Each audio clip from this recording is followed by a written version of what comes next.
பிரிவாச்சரணம் தெய்வத்தின் குரல் முதல் பாகம் சாப்டர் 8 கர்ம மார்க்கம் என்ற தலைப்பில் வெளியே கர்மம் உள்ளே தியானம். பலவிதமான கர்மானுஷ்டானங்களை நான் சொல்கிறேன்.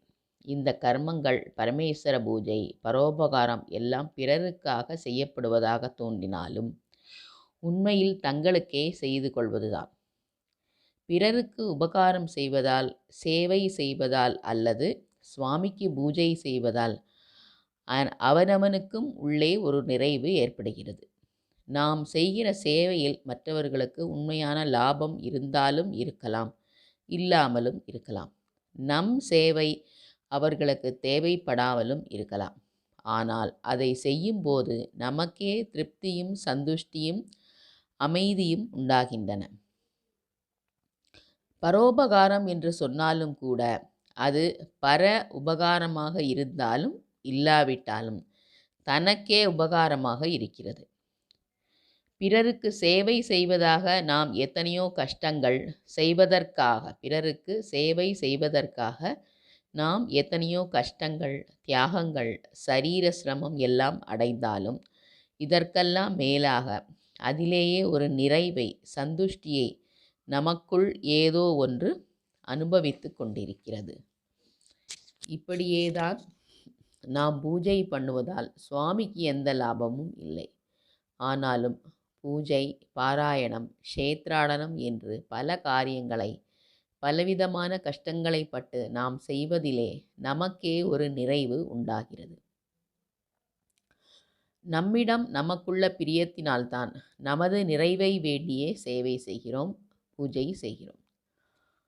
பத்தினியிடமும் பிள்ளையிடமும் மற்றவரிடமும் நாம் வைக்கிற பிரியத்துக்கெல்லாம் உண்மையில் நம்மிடமே உள்ள பிரியம்தான் காரணம். நம் உள்ள நிறைவுக்காகத்தான் மற்றவரிடம் பிரியம் காட்டுகிறோம் என்பது யாக்ஞவல்கரின் உபனிஷத உபதேசம். பகவானிடம் பிரியம் வைத்து நாம் பூஜை செய்தாலும் சரி, உலகத்திடம் பிரியம் வைத்து சமூக சேவை செய்தாலும் சரி, அதெல்லாம் கூட தனக்கு ஒரு நிறைவை உண்டாக்கி கொள்வதற்காக நம்மிடமே நமக்குள்ள பிரியத்தால் செய்வதுதான். இந்த நிறைவை அடைவதற்காக வெளியே எத்தனை கஷ்டம் வந்தாலும், துக்கம் ஏற்பட்டாலும், தியாகங்கள் செய்ய வேண்டி இருந்தாலும் நாம் பொருட்படுத்துவதில்லை. நேரடியாக நமக்கே நல்லது செய்து கொள்ள வேண்டும் என்று பணத்தையும் இந்திரிய சுகங்களையும் தேடிப்போனால் இந்த உள் நிறைவு உண்டாக மாட்டேன் என்கிறது. மாறாக சுய காரியங்கள் நிம்மதியின்மையிலும் துக்கத்திலுமே கொண்டு விடுகின்றன. கண்ணாடியில் நமது முகத்தை பார்க்கிறோம். அதன் நெற்றியில் பொட்டில்லை என்று தெரிகிறது. உடனே கண்ணாடிக்கு சாந்து இட்டால் என்னாகும்? கண்ணாடி கருப்பாகும். பிம்பத்துக்கு பொட்டு வைப்பது என்றால் பிம்பத்தின் மூலமான மனிதனுக்குத்தான் பொட்டு வைத்து கொள்ள வேண்டும். எனக்கு என்று நினைத்து செய்யும் காரியங்கள் உண்மையில் நம் மனசுக்கு கரிப்பொட்டு வைப்பதாகவே, நமக்கு நாமே கரியை பூசிக்கொள்வதாகவே முடிகிறது. மனசு என்கிற மாயக்கண்ணாடியில் பிரதிபலிக்கிற பரமாத்ம பிம்பத்தையே நான் என்று நினைக்கிறோம்.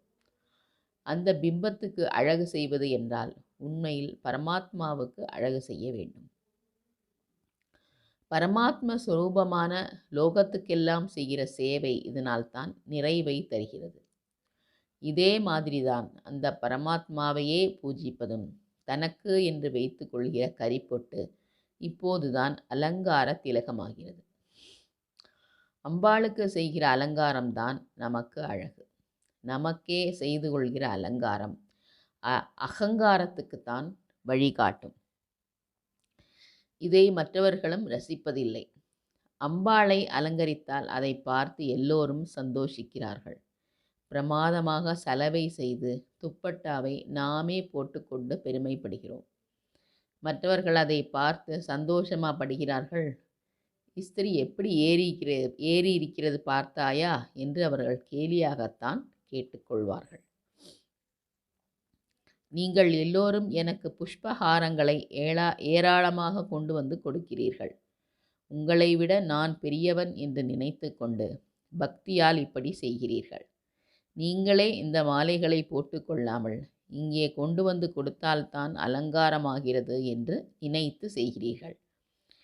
இம்மாதிரி சந்தர்ப்பத்தில் நாம் ரொம்ப பெரியவர்தான் என்று நினைத்து கொண்டு இந்த மாலைகளால் என்னை அலங்கரித்து கொண்டால் அது அகங்காரம்தான். ஆனால் நீங்களோ எனக்கு செய்தால் விசேஷம் என்று பக்தியோடு கொண்டு வந்து கொடுக்கிறீர்கள். இவற்றை நான் திரஸ்கரிக்கலாமா? அதனால்தான் நீங்கள் என்னை அலங்கரித்து பார்க்க ஆசைப்படுகிற மாதிரி நானும் இந்த மாலைகளை அம்பாளுக்கு சமர்ப்பணம் பண்ணி அலங்காரம் பண்ணுகிறேன். நமக்கு நல்லது செய்வதாக நினைத்து பணமும் புகழும் இந்திரிய சுகங்களும் தேடிப் போவது மனசில் கரியை ஏற்றுகிற காரியம்தான். பரமாத்ம சுரூபமான உலகுக்கு செய்கிற நல்லதேதான் உண்மையில் நமக்கும் நல்லது. ஆத்மக்ஷேமம் அதுவே. இதை நம்முடைய உள்மனமே அறிந்திருக்கிறது. அதனால்தான் தனக்கென்று செய்து கொள்கிற சௌகரியங்களில் கூட ஏற்படாத நிறைவு பிறருக்காக அசௌகரியப்படும் போது ஏற்படுகிறது. உலகம் பரமாத்ம சுரூபம் என்றால் நாமும் அதே பரமாத்ம சுரூபம்தான். மனசு என்கிற கண்ணாடியை எடுத்துவிட்டு இந்த பரமாத்ம சுரூபமே நாம் என்பதை அனுபவித்து பார்க்க வேண்டும். இதுதான் தியானம் என்பது.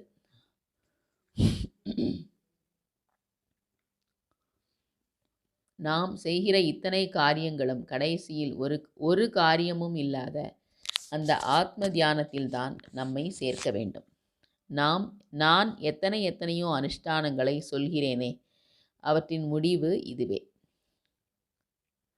காரியங்களில் நமக்கு பலவிதமான சந்தோஷங்கள் உண்டானாலும் காரியமில்லாத தூக்கத்தில் இருக்கிற பெரிய சாந்தி இவற்றில் இல்லை.